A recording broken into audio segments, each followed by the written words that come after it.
the first sermon that he gave to the five ascetics was this one. I think this is almost like universal in all the place that we know about learning how to practice. Because the Four Noble Truths, when we talk about the truth of our life, the truth of our existence, all along with the past few weeks, you are bothering us why we look at life in the way that many times they are kind of disappointed. And we don't get the way that we want it all the time. So we suffer from it, something like that. And even though most of the time we know that we know what the Four Noble Truth is. Everyone has heard about that. And we can memorize all of them. But in reality, we actually didn't know much about it. I'll go along and explain to you along this line, okay? So,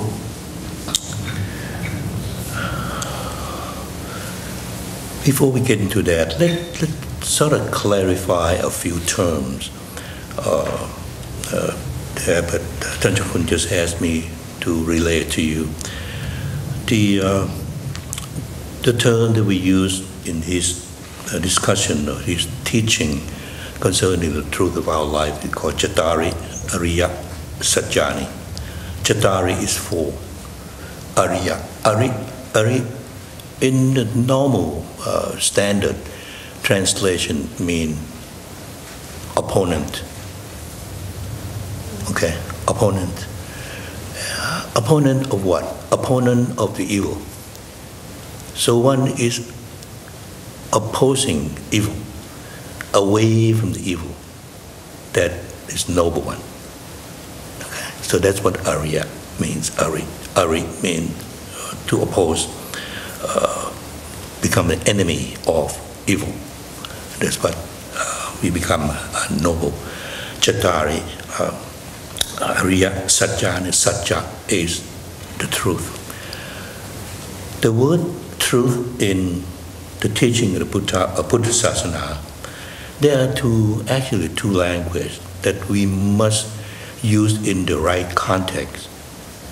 The first one is a language we use in everyday life. We call conventional, Sammati language. The word we use, I sit here, you sit there, so on and so forth. And then we have another language we call Paramattha. Paramattha, some people try to explain it as an absolute, which is kind of difficult because there's no such a thing as absolute in our world. Okay, so I would maybe just translate it at most a supreme language that it's beyond the language that we use. So up to now we understand who we are. So I'm going to use this example.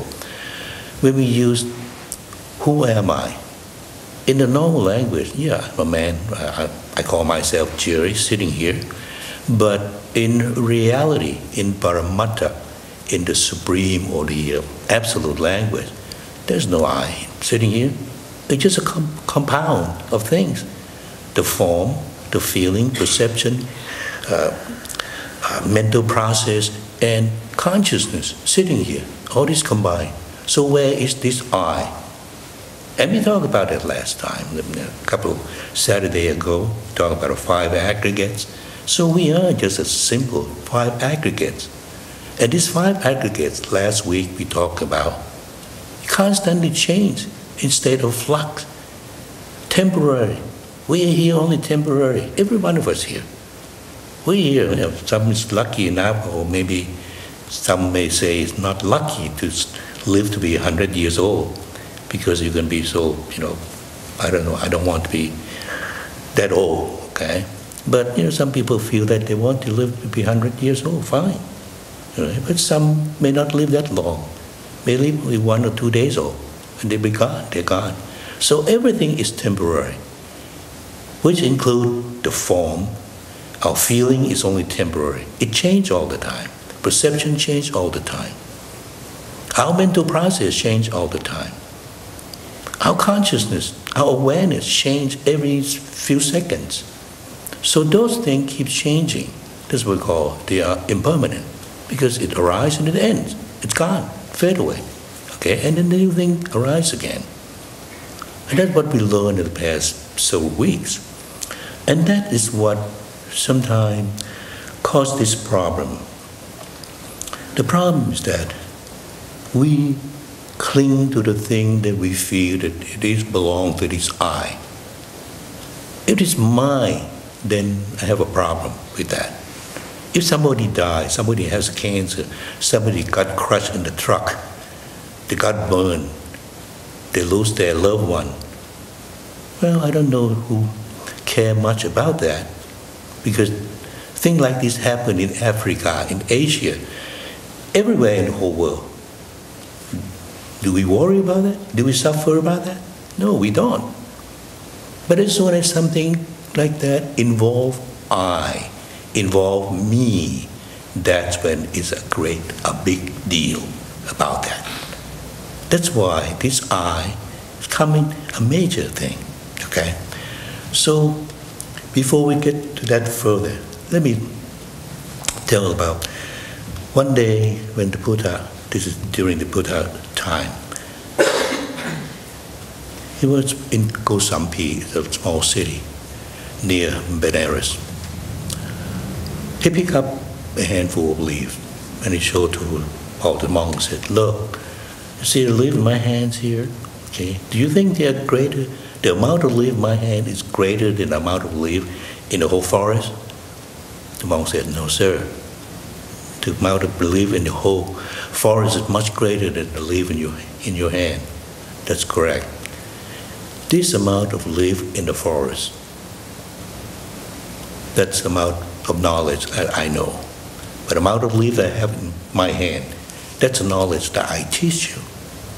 Because the knowledge in the whole forest does not lead you to dispassionateness, does not lead you to uncling or detach from all this clinging attachment to all the things, especially sensual pleasure, your own view, your own self. So the leaf that I have in my hand here, that is the amount I teach you because it leads you to the noble life. That's why I teach you this amount of leaf, just a little, compared to the whole leaf, that the whole knowledge you know. So that's what come to this first lecture and said, look, everyone remember the first sermon that the Buddha gave to the 5 ascetics, Dhammacakkappavattana Sutta. There are 2 sections, 2 parts of that. The first part talking about the middle way. Remember that? He said there are 2 extremes of the one who want to go forth, to follow the path of the Buddha, to follow the path of becoming the noble person. The 2 extremes that should be avoided. What are they? First, extreme of sensuality, clinging, indulging in sensual pleasure, which the Buddha himself did that when he was Prince Siddhartha. He lived in 3 palaces. Remember that? And then the other extreme is self-mortification, to torture yourself, to try to get rid of the defilements that they felt that it's within this body. So if you steal, then you have to cut off your hand.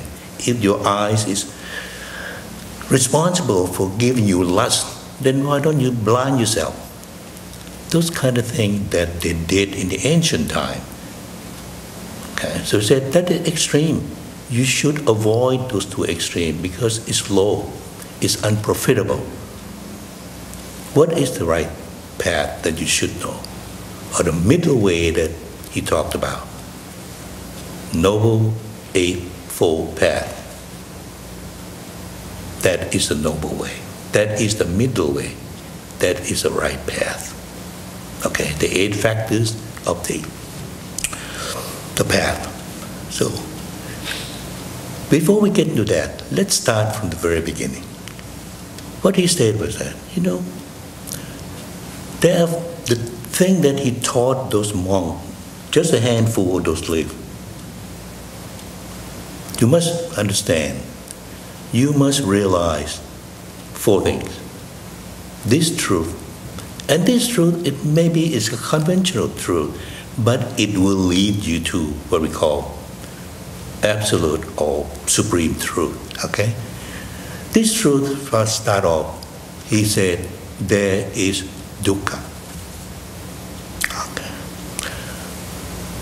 Sanskrit, they use the term dukkha, D-U-H-K-H-A. But in Pali, you can spell it D-U-K-K-H-A. So it's dukkha. In Pali, is dukkha. Du, smooth, ka, whole. Smooth whole, smooth riding, smooth traveling, something like that, okay? But it's duk, it's not, it's hinder. So it means there's some resistance, there's some friction. Sukha means smooth. Dukkha, hinder, restriction with certain obstruction, so on and so forth. Okay? So dukkha means a thing that never remained the same. That's in translation, in the real translation from the beginning. Thing that never remained the same. So look around us. Is there anything that remained the same? Anything in this world, on this earth. And that's what he asked you to look at. He said, just contemplate, reflect on this. He said, there's dukkha. And this is dukkha. He said, birth is dukkha. After you were born, what happened? You stay a baby? You stay just like that? No, keep changing. Yeah. So now we can see that it keeps constantly changing, transient, only temporary. We look at ourselves and say, we were a baby just a short period of time. Then we start to be a toddler. We start to be a little boy, a little girl, grow up to be adolescent, grow up to be adult, and then become an old person, and then gone. So dukkha, chati, birth is dukkha. Then old age, of course, is dukkha. I think many of us can verify that. Old age is dukkha. We keep on changing, and eventually, fear of death. It's also dukkha, because death will take you away from the thing that you want to do, the thing you have not complete, isn't it? We want to do a lot of things in our life, but a lot of times it ends when that death took us away. So that's what it's dukkha. Why do we think there's dukkha in the other term? Because when we understand that dukkha just means thing that never remain the same.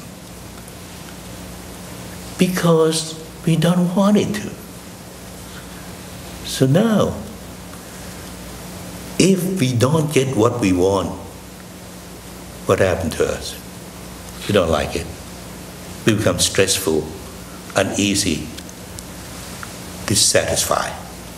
Now, that other term, they start to creep in and say, hey, because they do not stay the same, remain the same. That's why become stressful, become dissatisfaction, become uneasy, become disease.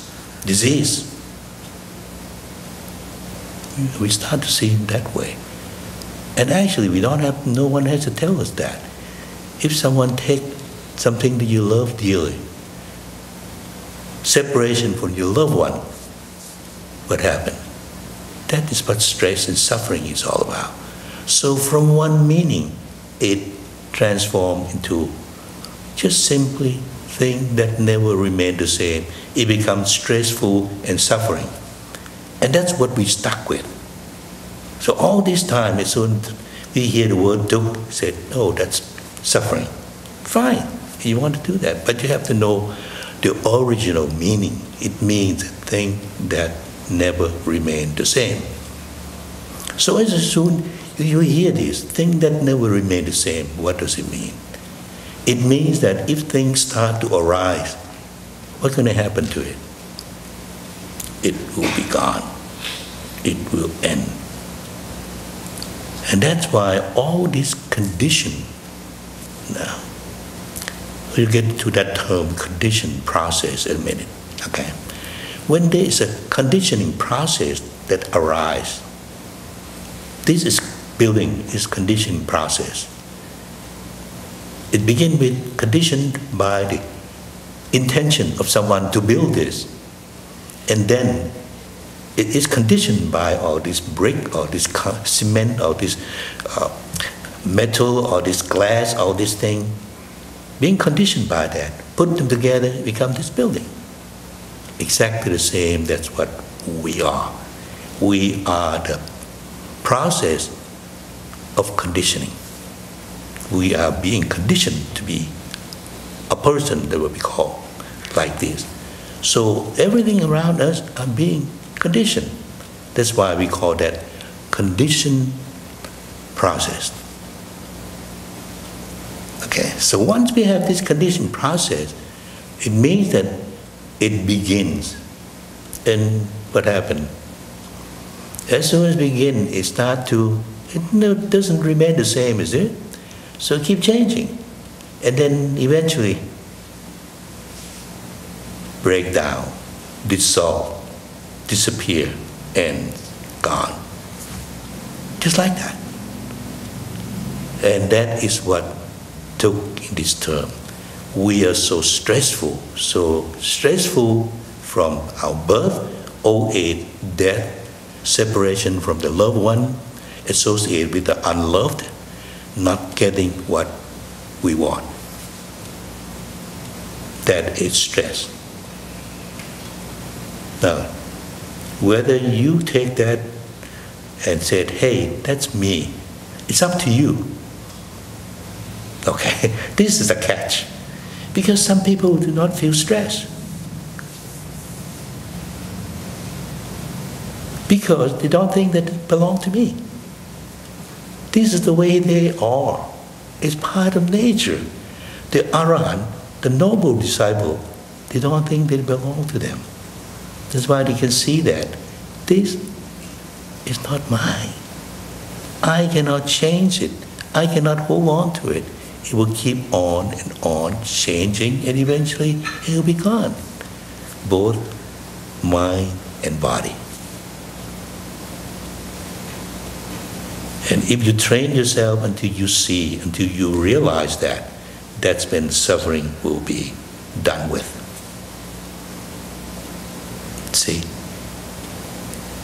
That's the catch. So that is stress. That's the first truth. He said there is a stress, and these are stresses. These are dukkha. What caused that? The second truth. Very simple. Tanha. Tanha means desire. Accompanied by clinging. If you cling to that desire, that's when you suffer. So the cause of suffering is tanha. It's accompanied by clinging. Desire with clinging or attached to that. Okay? What do we desire for? Sense pleasure. Since the time you wake up in the morning, everything that we do, we see, we hear, we smell, we taste, we touch, or we think, we want it to be beautiful, to be pleasant, isn't it? If something unpleasant, you don't want to eat a rotten, sour breakfast, right? You want to have a beautiful, delicious breakfast. You want to hear nice tone, nice voice, nice music, nice words. You want to see beautiful sight, melodious sound, very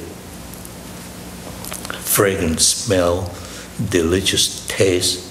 That's all we do, all day long, all our life. Desire for sensual pleasure, all these five senses. Of course we have that, but do we all suffer from that? No, if we don't cling to it. See, that's a catch. Why do we cling to it? We cling to it because we got ignorant. So it is rooted by ignorance. The cause or the origination of stress comes from tanha or desire, accompanied by clinging, rooted by ignorance.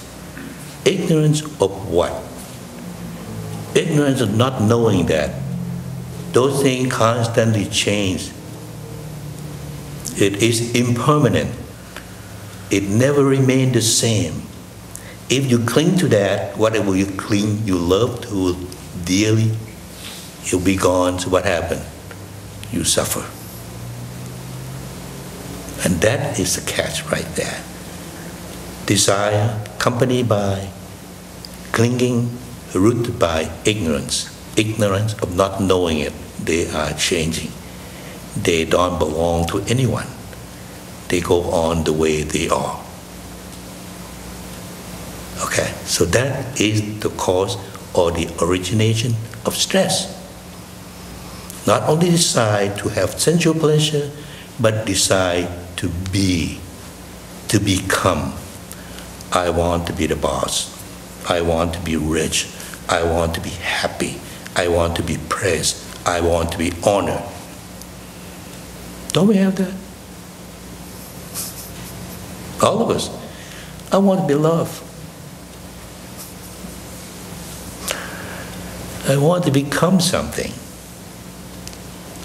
And then the other kind of thing, I want not to become something. I want not to be happy, not to be unhappy, not to be poor. I don't want to be poor. I don't want to be starving. All those things I don't want, okay? I want not to be like that. So there are three kinds of desire. Desire for sensual pleasure, desire for becoming, desire for unbecoming. These three kinds of desire, accompanied by clinging, rooted by ignorance. That is the origination or the cause of suffering or dukkha. How can we end that? Yes, there's the ending of that, he said. Of course, we can end that. How do we end that? Unclinging. Very simple. Detach that. We all have desire, okay? We cannot remove desire, but don't cling to it. So you have to let go of that desire. How do we let go of desire? Just put it down. You don't have to have a desire to let go of desire. Just let go of that desire, that's it. It's kind of funny because we've been asked so many times, how do you let go? Release, put it down, and that's it. You don't have to destroy it, you don't have to throw it away, you don't have to do anything. Just let go. Release that and put it down, that's it. Remember the other day, last week, you have how she's not here today. But she was so frustrated, aggravated. When she drove here, she was tailgated by someone. So she felt bad all the way. She get here, she still feel bad. That's how we cling to things in our mind. Very simple, let go of that. It's going to be there, but put it down, leave it all. That's it. Okay? So just give you a little example. Another example I'll give to you. Happened to me. When I first came here about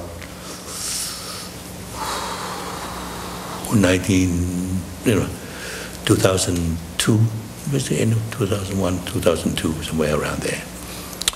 Tanjukun, we have a book, small chanting book like this. It's kind of hard to see, to read, because they have different kind of spelling. So Tanjukun said, we got to chant before we meditate. It's okay, all right. But deep down in my heart, look at that. It doesn't make sense, because all those things that they put it in, the misspell, the typo error, all kind of things.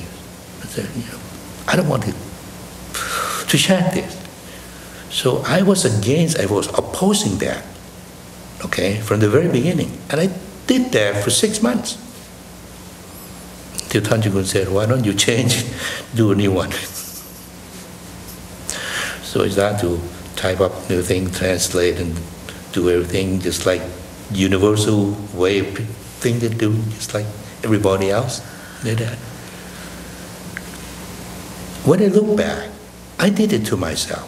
I caused suffering because I cling to the idea that I hate that thing. I didn't like it at all. I have to try to read that. But when you really, really read and understand the words, translate that, maybe correct a little typo, and then everything is fine.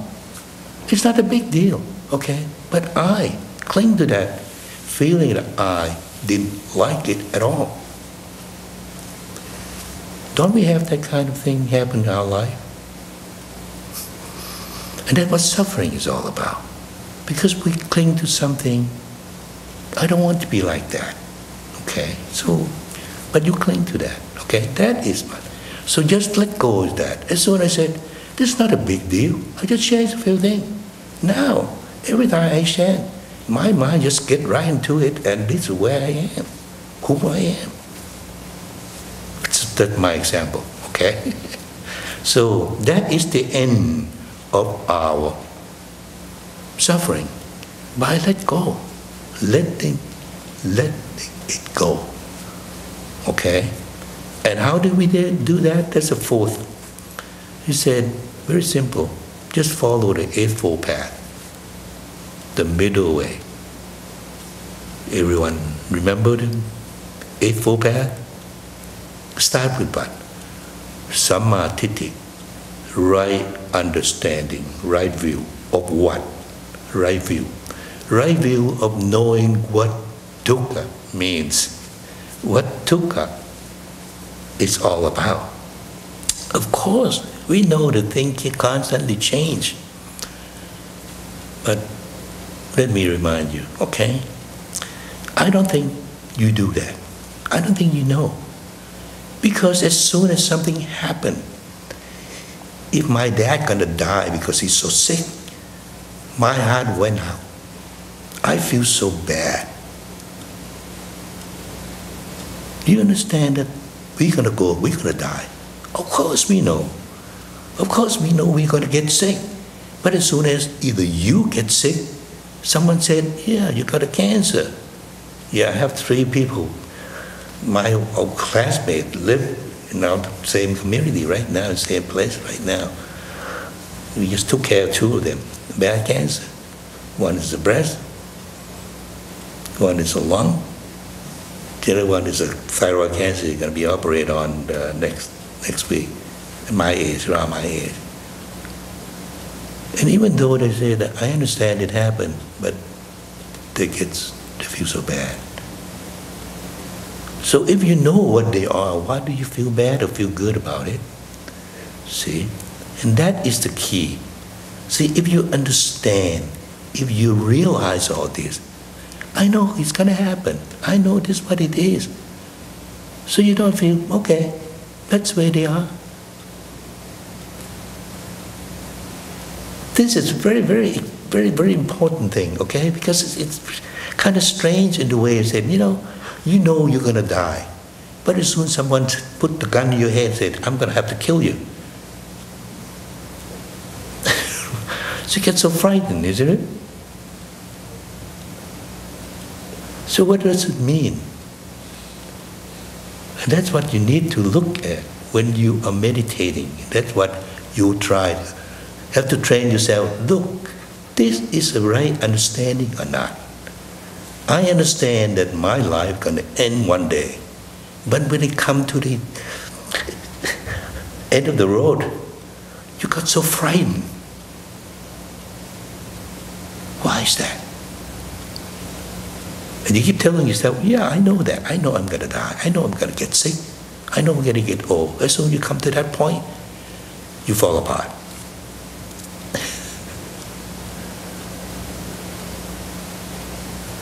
So that's the first thing, right understanding that things never remain the same. Things constantly change. It is subject to be born, it will subject to die. And all of these just point to one thing, it's beyond anyone's control. So that term alone, that's what anatta or not a self is all about. Because one who is really look up, cling to, attached to self, going to be the one who's most selfish, they're going to be the one who's most suffer. The more selfish they have, the more suffering they will get, they will attain. Take that home. That's the reason that the Buddha right off said, there is not a self. There is no such a thing as a self. Because if you do in our ordinary world here, we become very selfish to begin with. I got to take care of this self, isn't it? This is number one. So I got to look out for number one. Right then and there. That's what selfishness comes from. This is me. I got to take care of me first. Nobody else is more important than this me. But this is the same, that's like everybody else. And that's why people who have selfish never have loving, kindness, and compassion in their heart. They can't. Because loving, kindness, and compassion is about other people. Even observing the moral precept, the 5 moral precepts, it's not about you. It's about promise to protect other beings from your evil acts. I intend to abstain from killing. I intend to abstain from stealing. I intend to abstain from sexual misconduct. I intend to abstain from false speech. I intend to abstain from taking intoxicants until I lose my mind and commit all the bad, evil things. So, self, to me, that's what the root of all evil. But here we always heard, but money is the root of evil, isn't it? It's not the money. Money is a way of life. But selfishness is what causes problem in our world. That's why, beginning, if you understand impermanence, it begins, it ends. Constantly change, stressful, suffering. That point to one thing, there is no such a thing as a self. Because you have no control over that. So right then and there, last week we talked about 3 characteristics of existence, impermanent, suffering, and not a self. It's right here in this 4 noble truths. If you know who you are, there's no such thing as a self. Because these 5 aggregates, if anyone chant in the morning chanting, he said, very simple, Sankitena, in brief, Panchu Patana Kanta Tukka, he said, the 5 aggregates that one cling to, that's what's suffering. The 5 aggregates that one cling are suffering. Why? Because the form, we chant that form is impermanent. The feeling is impermanent. Perception is impermanent. Mental process is impermanent. Because they keep on changing, it's transient, it's temporary.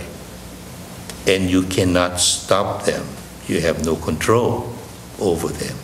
So these 3 things, if you understand impermanence, you understand that there is no such a thing as a self. And if you understand impermanence, it leads you to that is suffering. It's stressful. It's unsatisfactory because it never remains the same. Keep on changing. So these three words, anicca, dukkha, and anatta, actually it's just one word. Things never remain the same. You can't stop them. So if you realize this, that's why ideal Buddhist, the one who follows the path of the Buddha, will not be afraid, will not be angry, it will not be greedy, because they have attained wisdom and know who we are, what we are, how we are. Now, I'm not going to get into the Noble Eightfold Path. Is right there, okay? You can read about that. Right understanding, right intention, right speech, right action, right livelihood, right effort, right mindfulness, and right concentration. Explanation is there. If you can't remember it, take it and read it, okay? But let's try to see if we can practice until we see that, all right? See things that constantly change. In the beginning of the hour, I think Peter was asking me how we can practice all these things. The way to practice our meditation, first we need to calm the mind down.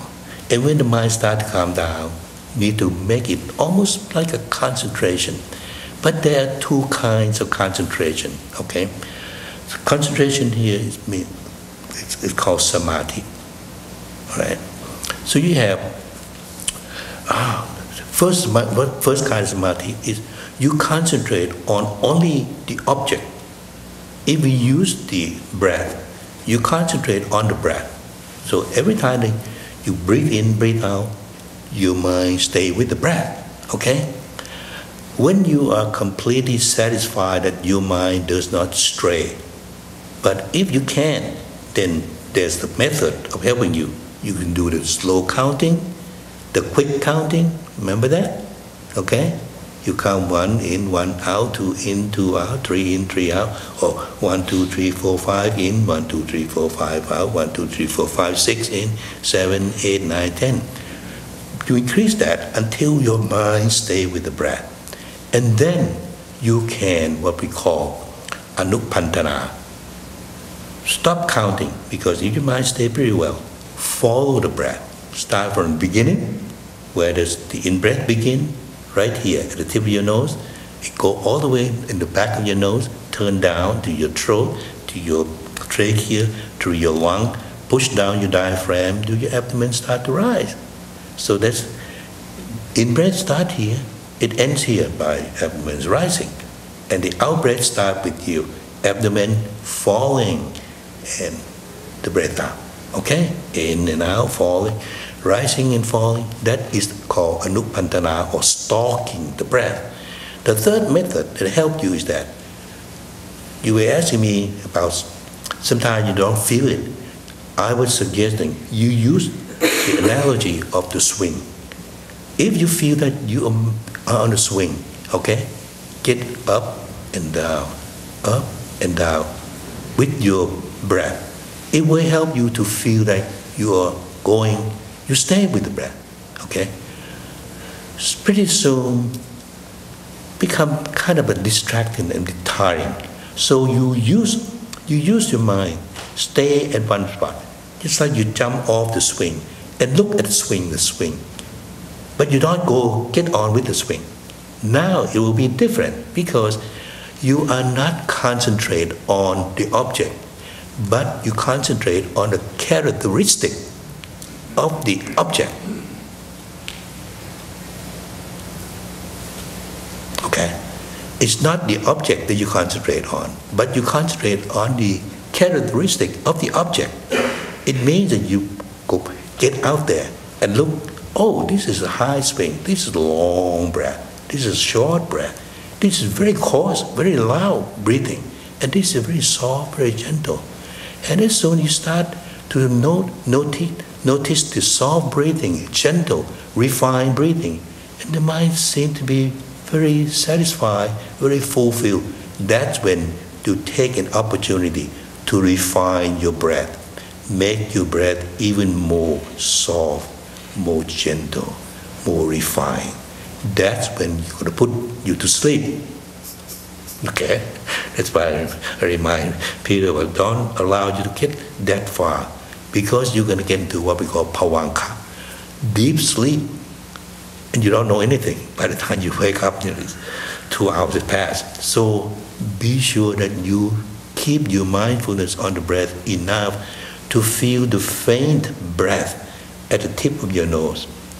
But you still make sure that anything that enters your mind, this is when a lot of phenomena, itching, something cool, something warm, some insect crawling, sometimes tearing, sometimes behind your eyes, the eyelid, you close your eye, everything seems to be dark. All of a sudden, there's a spot of light, something flickering, just like a dewdrop, sometimes a little star. Fine. That is what we call sign or symbol that tell that you are close to deep absorption. If you want to get into the absorption to strengthen your mind, you can do that by concentrating on that spot of that light. When you concentrate on that light, be careful, because that light is very unstable.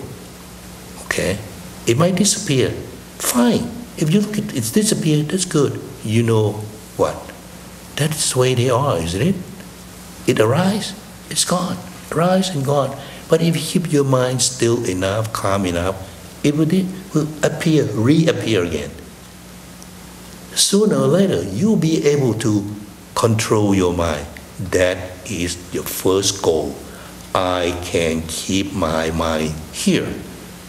I do not allow my mind to go off to somewhere else. Okay? So that is step. First, keep your mind still enough, using those counting, using those following, using those analogy of the swing. When the mind is calm enough, then you start to see all these what we call nimitta, or the symbol, which give you a lot of phenomena. Some people feel like, I'm levitating now. I feel so light, I feel so good. That's fine. That is a mental process. It's not real. It's just a thing that the mind made. Okay? Make sure you realize that, because this is where a lot of people get the trouble. Because the mind is going to take them to the past experience that they have. This is where they see God, when they see Buddha, when they see all kind of heaven and hell. Okay? And some people can go insane because they really cling to that. So be careful with it. That's why. Make a mental note of everything that arises in the mind. Everything arises, this has arisen. Go back to your object. Go back to your object. I can feel this little thing that coming in and out. Okay? All right, just get to that now. Are we ready to do that? Okay? All right. So let's see if I can set it about how long you think we need to do this. We should do this. 20 minutes first. But you should be able to do it at least 30 minutes now, okay? Okay. Just relax. Just make sure you keep your back straight to facilitate your breathing. If you're uncomfortable, you sit on a chair, okay? Relax every part of your body. Start from the top of your head all the way down to your toes. Send your awareness everywhere, just like scanning your body. Take a few long, deep breaths first. And sort of feel what the long breathing feel like. Make sure the mind know this is breathing in and breathing out. And then You want to start with the counting, fine. Start watching the breath, okay. Whichever you feel comfortable with.